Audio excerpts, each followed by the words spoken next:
Will banning and confiscating guns from licensed gun owners really make Canada a safer place? Will this reduce homicide in Canada? Are licensed RCMP vetted and approved gun owners actually a significant risk to public safety? Or are firearm-related homicides and public shootings overwhelmingly the result of gang activity, drug trade, human trafficking, and other criminal enterprises?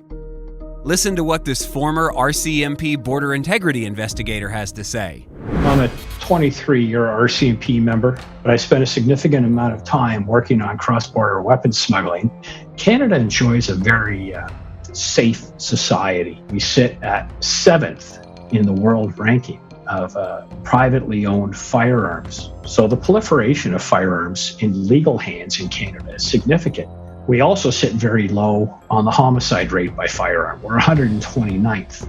I mean, we fall far below countries like Luxembourg, Belgium. What we really need to focus on is the problem, which is criminality and illegal crime use of firearms.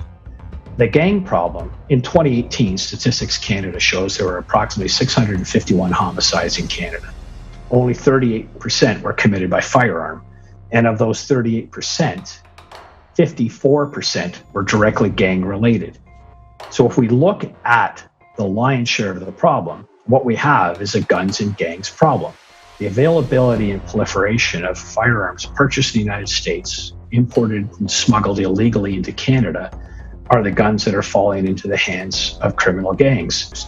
What we have is a handgun problem in the hands of criminal gangs. The sheer vastness of our country and the length of the Canada-US border, if we're going to be successful, then we need to see proper interagency integration. So on this side of the border, we need to see a good integration between the RCMP, Canada Border Services, and the municipal and provincial police forces and their weapons enforcement and ground-level intelligence. But from a legislative perspective, we have to ensure that our lawmakers are holding Crown prosecutors, judges, and the correctional system to account for their role and responsibility in public safety. And that means that a person arrested with an illegal gun that has no firearms license, it should be a no-brain, no question, simple, you break the law, you're held responsible, you've made that decision.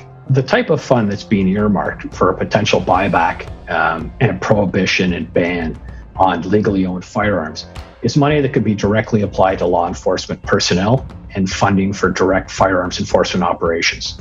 We do not nationally, federally, or in any province under the RCMP have a dedicated weapons enforcement operational unit.